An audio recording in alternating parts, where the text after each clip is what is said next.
Dans un village lointain, niché parmi des collines ondulantes, vivait un groupe de jeunes élèves sous la direction d'un maître vénérable.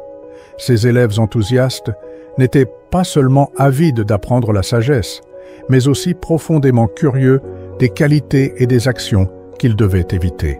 Un soir, alors que le soleil se couchait gracieusement sous l'horizon, peignant le ciel de teintes dorées, les garçons se rassemblèrent sous un grand arbre ancien. Ils s'assirent en cercle, leurs cœurs et leurs esprits remplis de questions sur les qualités et les comportements qui ne méritaient pas leur respect. Un garçon nommé Lisa prit la parole et dit « Maître, nous avons beaucoup appris sur les qualités qui rendent une personne sage et vertueuse, mais pouvez-vous nous guider sur les qualités et les actions que nous devons éviter, celles qui ne méritent pas notre respect ?» Le maître, avec sa présence tranquille, hocha la tête et commença à partager sa sagesse. Respecter quelqu'un consiste à reconnaître ses qualités positives et ses vertus, commença-t-il. Mais il est tout aussi crucial de comprendre ce qui ne doit pas être respecté. Permettez-moi de vous éclairer sur les 7 qualités ou actions qui ne devraient pas commander votre respect. L'arrogance. La première qualité qui ne mérite aucun respect est l'arrogance. Les individus arrogants se comportent avec un sentiment exagéré d'importance personnelle. Ils croient être supérieurs aux autres et regardent souvent de haut ceux qui les entourent.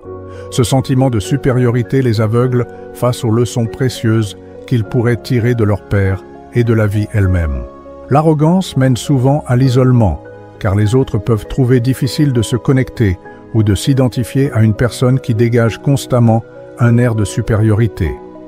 Cet isolement peut être préjudiciable car il les empêche de bénéficier de perspectives diversifiées et d'une compréhension plus profonde du monde.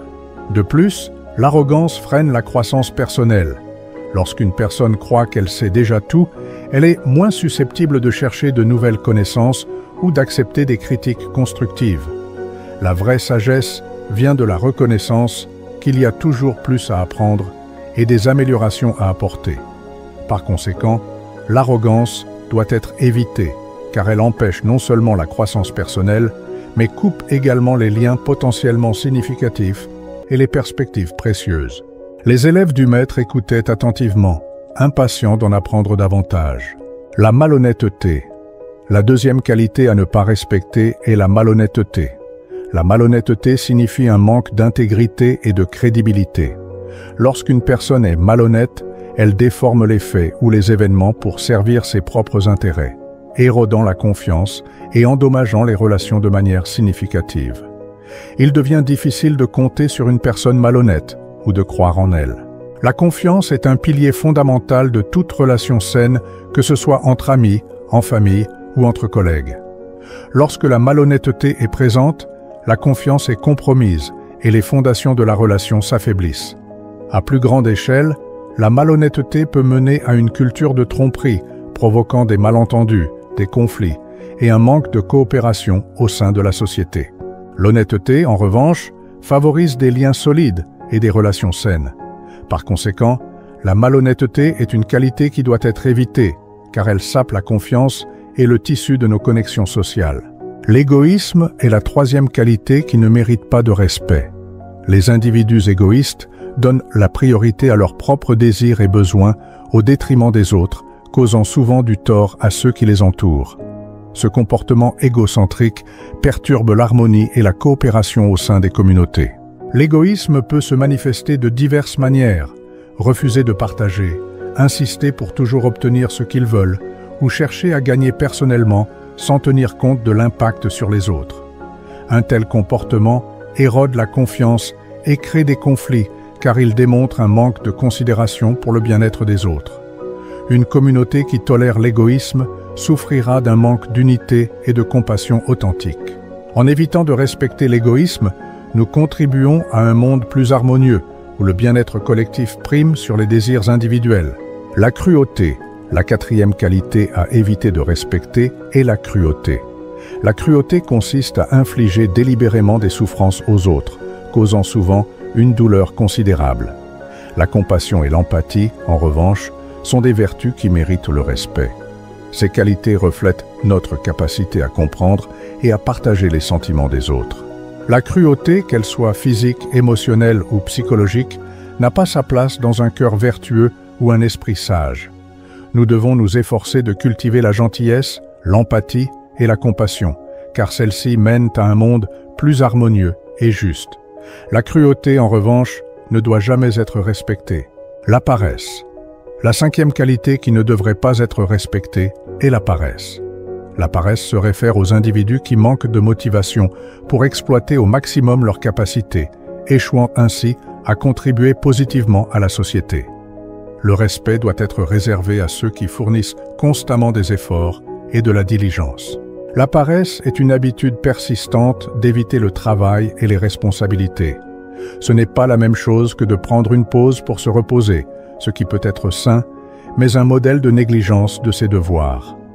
Les personnes qui incarnent le travail acharné inspirent les autres et stimulent le progrès, tandis que celles qui montrent de la paresse gaspillent leur potentiel. Respecter la paresse reviendrait à encourager un trait qui va à l'encontre des valeurs qui permettent aux individus et aux sociétés de prospérer. L'étroitesse d'esprit. La 6e qualité à éviter est l'étroitesse d'esprit. Les individus qui sont fermés d'esprit se coupent des différentes perspectives ou idées nouvelles, freinant ainsi leur propre croissance personnelle et celle de leur communauté. L'ouverture d'esprit favorise la compréhension, la créativité et l'unité, tandis que l'étroitesse d'esprit entrave ces qualités essentielles. Les individus fermés d'esprit créent souvent des barrières mentales qui empêchent l'échange de connaissances et d'idées, menant à la stagnation. L'ouverture d'esprit favorise l'apprentissage et la coopération, permettant aux individus et aux communautés de grandir. L'envie. L'envie est la 7e qualité à ne pas respecter. L'envie surgit lorsque nous nous comparons aux autres et ressentons de l'amertume ou du mécontentement face à leur succès ou à leurs avantages. Cette émotion peut être destructrice, conduisant à la négativité et freinant la croissance personnelle. L'envie tend les relations et sape l'estime de soi, car se mesurer constamment aux autres peut donner un sentiment d'inadéquation. Plutôt que de laisser l'envie prendre le dessus, il est préférable de se concentrer sur l'amélioration de soi et de célébrer les succès des autres sans ressentiment. Cela conduit à une vie plus épanouie et positive. Les élèves du maître absorbèrent sa sagesse, réalisant qu'éviter ces qualités négatives était tout aussi important qu'adopter les vertueuses. Armés de cette connaissance, ils quittèrent la réunion ce soir-là avec des cœurs plus légers et des esprits plus clairs. Dans les jours qui suivirent, les élèves commencèrent à mettre en œuvre les enseignements de leur maître dans leur vie.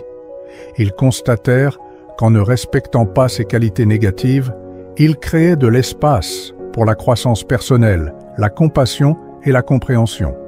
Leurs liens se renforcèrent et ils ressentirent un nouveau sens du but.